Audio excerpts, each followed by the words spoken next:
اللہ کی رحمت سے نا امید مت ہو۔ ان اللہ یغفر الذنوب جمیعا انہ هو الغفور الرحیم، بے شک اللہ سارے گناہوں کو معاف کرے گا، وہ غفور و رحیم ہے۔ یہ آیت غریب، مساکین، ہم جیسے جو نیکیوں کے غریب ہیں، گنہگار ہیں، ان کے لیے ایک بڑی حوصلہ افزا آیت ہے۔ رب تعالیٰ نے یہ فرما دیا کہ نا امید نہ ہونا، اللہ کی رحمت سے نا امید نہ ہونا۔ اگر کسی نے نا امیدی کی بات کی تو کفر ہو جائے گا۔ جیسے کہ تفسیر میں دو بھائیوں کا ذکر ہے کہ ایک اس میں سے نیک بندہ تھا اور ایک بہت گنہگار تھا، دونوں بھائی تھے۔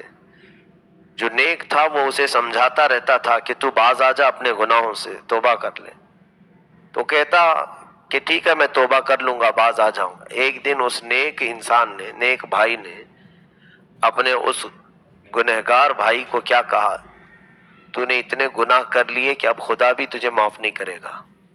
یہ جملے بہت سارے لوگوں کی زبان سے نکلتے ہیں، تجھے اب خدا بھی معاف نہیں کرے گا، تجھے خدا بھی نہیں بخشے گا۔ تو یہ اس کی زبان سے نکلا اور دونوں کی موت ہوئی۔ حدیث پاک میں اس کا ذکر ہے۔ انہیں اٹھایا رب تبارک و تعالیٰ نے، اور ان کا جب حساب ہوا تو ان میں سے نیک بندے کو سب سے پہلے اٹھا کر کے پوچھا گیا، تو نیکیاں تو کرتا تھا لیکن میرے ایک گنہگار بندے کو تو نے مجھ سے نا امید کیسے کیا؟ کیا تو نے میری رحمت کو ناپ کر کے دیکھا تھا کہ میں کتنے لوگوں کو معاف کر سکتا ہوں، کس کو نہیں کر سکتا؟ رب تبارک و تعالیٰ سے کسی کو نا امید کرنا یہ مولا کو جلال میں لاتا ہے۔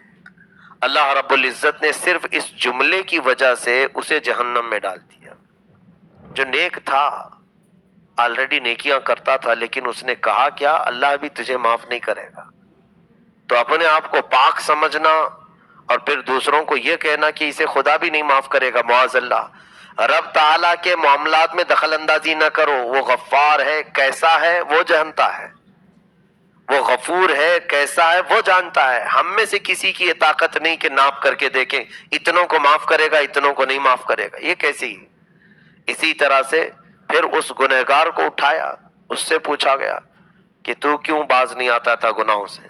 تو کہا مولا میں روزانہ توبہ کرنے کی سوچتا، میں نفس کی شرارتوں میں ملوث ہو گیا، شیطان کے بہکاوے سے گناہ میں چلا جاتا۔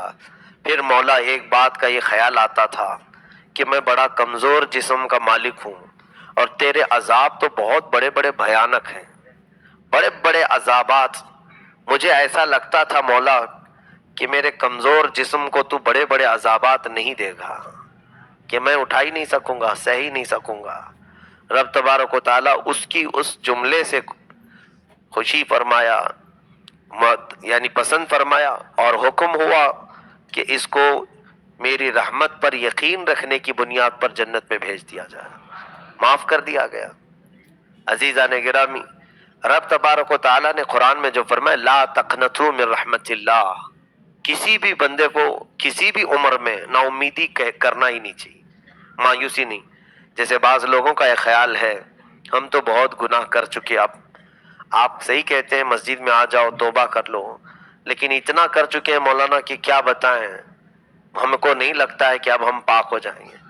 رسول کریم صلی اللہ تعالیٰ علیہ وسلم کی بارگاہ میں ایک بندہ ایسی بھی آیا تھا، اس نے کہا میرے گناہ بہت بڑے ہیں، بہت زیادہ ہیں۔ رب تبارک و تعالیٰ کی طرف سے یہ حضور اکرم صلی اللہ علیہ وسلم کو وحی آئی، پوچھیں اس کو کہ اس کے گناہ سمندر کے برابر ہیں، سمندر کی طرح ہیں؟ تو اس نے کہا نہیں، اس سے بھی زیادہ ہیں۔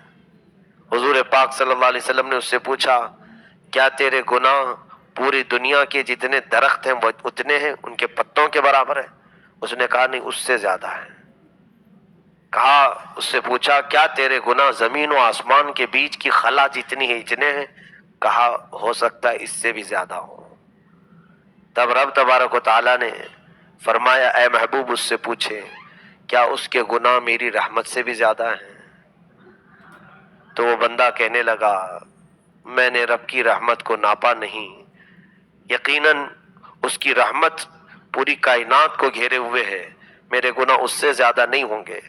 تب اس کے لیے حکم آیا کہ مولا اپنی رحمت میں ہر گنہگار کو چھپا لے گا۔ رحمت خداوندی، اللہ کی رحمت کتنی ہے، وسعت رحمتی کل شیء، اللہ تو فرماتا ہے قرآن پاک میں ہر چیز کو میری رحمت نے گھیر لیا ہے۔ اگر اللہ کی رحمت نہ ہوتی تو کوئی ماں اپنے بچے سے محبت نہ کر رہی ہوتی۔ ماں جو اپنے بیٹے سے پیار کرتی ہے، محبت کرتی ہے، اس کے دل میں جو رحم کا مادہ ڈالا ہے، یہ اللہ کی رحمت ہے، رب تبارک و تعالیٰ کی رحمت کا حصہ ہے۔